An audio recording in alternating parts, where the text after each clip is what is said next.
আমার লগে কোনো সংগঠন নাই, আমি কোনো দল টল করি না।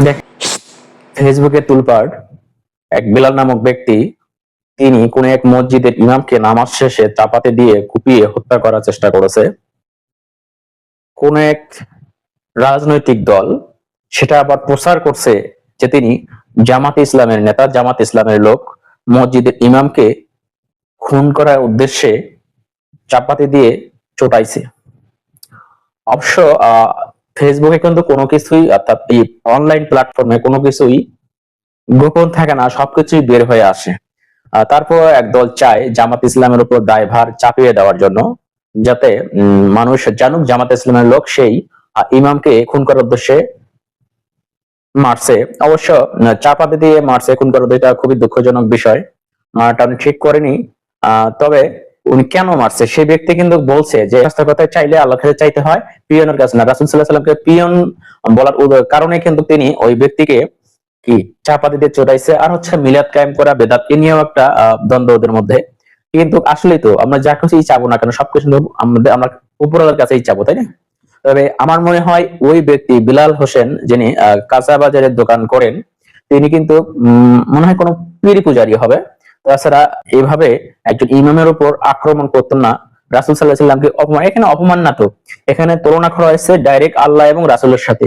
আল্লাহর চাইতে তো রাসূল বড় না, আগে আল্লাহ, তাই না? এটা ইমাম সাহেব খারাপ কিছু বলেনি।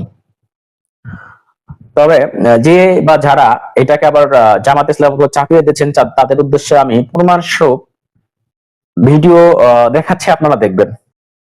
সে বলছে যে অফিসারের কাছে দরখাস্ত না করে পিয়নের কাছে দরখাস্ত করলে কি দরখাস্ত মঞ্জুর হবে না? তুমি কবে তারা মারছো? যে অফিসার হচ্ছে আল্লাহ, তোমার ছেলে মেয়ে আসেনি? অফিসার হচ্ছে আল্লাহ আর পিয়ন হচ্ছে নবী। ছেলে মেয়ে আসেনি? এক মেয়ে এক ছেলে। যে আমার লগে কোনো সংগঠন নাই, আমি কোনো দল টল করি না, দেখেন, রাজনৈতিক আমি ঘৃণা উনি করি।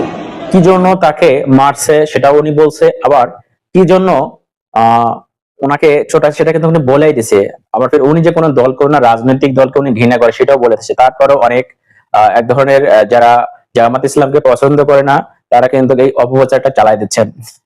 কোনো লাভ হবে না। বিগত 5ই আগস্টের আগেও কিন্তু স্বৈরাচারী আওয়ামী লীগ জামাত ইসলামের উপর অনেক কিছুই দায়ভার করছে, অনেক অপকর্ম উপর যে কোনো অপকর্ম করে সেগুলো কিন্তু জামাত ইসলামের উপর চাপাই দেওয়ার চেষ্টা করছে। সেই পরিণতি হয়েছে কিন্তু কি লাস্ট পর্যন্ত তার পরনের কাপড় ছাড়া কিছুই নিয়ে যেতে পারেনি। আশা করি আপনারা বুঝতে পারছেন। আর এই অনলাইনে আপনারা কোনো গুজব ছড়াবেন না, সত্য যাচাই করার পরে যে কোনো জিনিস শেয়ার করবেন, আপনার ভিডিও আপলোড করবেন, মিথ্যা প্রচার করবেন না। সে বলছে যে অফিসারের কাছে দরখাস্ত না করে পিয়নের কাছে দরখাস্ত করলে কি দরখাস্ত মঞ্জুর হবে না? তুমি কবে তারা মারছো? যে অফিসার হচ্ছে আল্লাহ, তোমার ছেলে মেয়ে আসেনি? অফিসার হচ্ছে আল্লাহ আর পিয়ন হচ্ছে নবী। ছেলে মেয়ে আসেনি? এক মেয়ে এক ছেলে। যে আমার লগে কোনো সংগঠন নাই, আমি কোনো দল টল করি না, রাজনৈতিক আমি ঘৃণা করি।